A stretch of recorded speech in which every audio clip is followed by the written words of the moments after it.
পাকিস্তানের সেনাবাহিনীর প্রত্যেকটা সেনাবাহিনীর প্রতিটা সদস্য বেঈমান। কেন জানেন? কারণ আফগানিস্তানে মুসলমানদেরকে হত্যা করার জন্য 7 সমুদ্র 13 নদীর ওই পার থেকে আমেরিকা এসেছে। আমেরিকা কি মুসলমান সৈন্য নিয়ে এসেছে না খ্রিস্টান সৈন্য? খ্রিস্টানদেরকে নিয়ে মুসলমানদের বিরুদ্ধে ধর্মযুদ্ধ করার জন্য আমেরিকার থেকে খ্রিস্টানরা এসেছে পাকিস্তানে, এসে পাকিস্তান সেনাবাহিনীকে সাথে নিয়ে আফগানিস্তানের নিরীহ মুসলমানদেরকে হত্যা করেছে। কেউ যদি মুসলমানদের বিরুদ্ধে কাফেরকে সহযোগিতা করে তাহলে সে কাফের হয়ে যায়। এটা সরাসরি আল্লাহর ফতোয়া। আল্লাহ বলেছেন, ওয়ামাই ইয়াতাওয়াল্লাহুম মিনকুম ফাইন্নাহু মিনহুম ইন্নাল্লাহা লা ইয়াহদিল কওমাজ জালিমিন। যারা তোমাদের পক্ষ থেকে পৃষ্ঠ প্রদর্শন করবে এবং তাদের সাথে অনুসরণ করবে, ফাইন্নাহু মিনহুম, তারা তাদের অন্তর্ভুক্ত। ফামাই ইয়াতাওয়াল্লাহুম মিনকুম, অতঃপর তোমাদের মধ্য থেকে যারা ফিরে যাবে, ফাইন্নাহু মিনহুম, তারা তাদের অন্তর্ভুক্ত। ইন্নাল্লাহা লা ইয়াহদিল কওমাজ জালিমিন, এই ধরনের জালেম সম্প্রদায়কে আল্লাহ হেদায়েত করেন না। আল্লাহর ফতোয়ায় জানতে পারলাম যারাই মুসলমানদের বিরুদ্ধে কাফেরদেরকে সহযোগিতা করবে, কোনো না কোনো ক্ষেত্রে মুসলমানদের থেকে পৃষ্ঠ প্রদর্শন করে কাফেরদেরকে সহযোগিতা করবে, তারা মুরতাদ। কেন ভাই? সে যে কেউ হোক না কেন। এমনকি একটা মুসলিম রাষ্ট্রের কোন সেনাবাহিনী, কোন বিডিআর, কোন র্যাব, কোন পুলিশ, এই ধরনের কোন রাষ্ট্রীয় বাহিনীও যদি রাষ্ট্রীয়ভাবে অন্য রাষ্ট্রের সহযোগিতা করতে যায় আর কাফেরদের সহযোগিতা করে মুসলমানের বিরুদ্ধে, তাহলে তারাও মুরতাদ হয়ে যাবে। ধরেন বাংলাদেশে যদি কোন কাফের রাষ্ট্র আক্রমণ করে, ধরেন আমেরিকা আক্রমণ করলো, কারণ হে আক্রমণ করার মাতব্বর এটা বেশি দেখায়। 2001 সনে আফগানিস্তানে আক্রমণ করেছে আমেরিকা, 3 সনে ইরাকে আক্রমণ করেছে আমেরিকা, করে নাই? করেছে।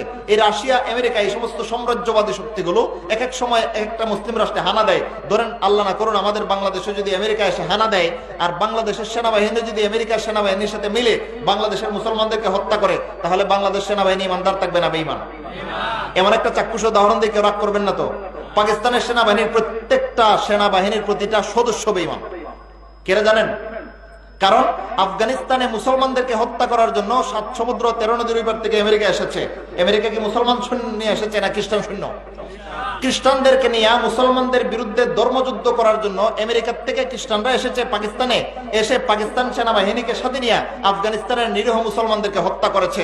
পাকিস্তানের যে কয়টা সামরিক শক্তির যতগুলো সৈন্য আছে, পাকিস্তানের যতগুলো সামরিক সৈন্য এই আমেরিকার সাথে যুদ্ধে অংশ নিয়েছে, আমেরিকানদেরকে কোনো না কোনো ভাবে সাহায্য সহযোগিতা করেছে, সবগুলো সৈন্য মুরতাদ।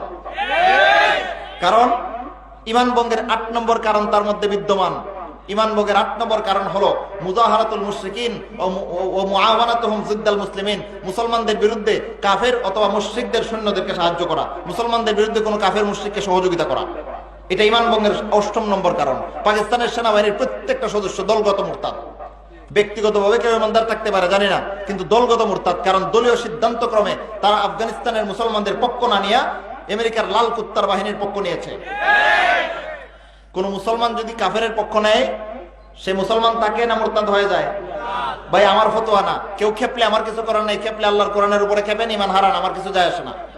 আল্লাহ কোরআনে বলেছেন, ফামাইয়াতাওয়াল্লাহুম মিনকুম ফাইন্নাহু মিনহুম, তোমাদের মধ্য থেকে যে কেউ পৃষ্ঠ প্রদর্শন করবে, কাফেরদের সাথে মিলবে, ফাহুয়া মিনহুম, এটা তাদের অন্তর্ভুক্ত।